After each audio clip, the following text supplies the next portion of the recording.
Ana kusudi ndani yangu kuishi na wewe, poneno ndani yangu ishi na wewe. Najua mi mwanadamu na kuhitaji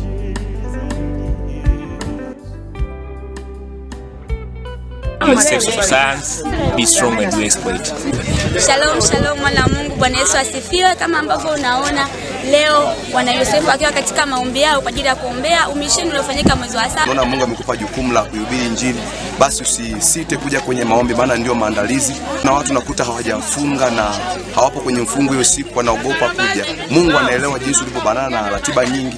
Unaweza ukasogea tu kwenye maombi ukamwambia Mungu kwa habari ya hiyo Inreach Mission. Pia mtumishi wa Mungu, bila kusahau kwamba maombi haya yanafanyikia ni Bondeni. Bondeni ni jirani na Block 5. Kwa hiyo tunakukaribisha mwana Yosefu ambao unaenda kuhudhuria katikati ya ibada hii ya leo ya maombi. Wewe wote katikati ya kanisa letu unakaribishwa katika kuhudhuria ibada hii ya maombi kwa pamoja ili tufanikishe jambo letu la umisheni huko mwezi wa 7. Asante, karibu sana.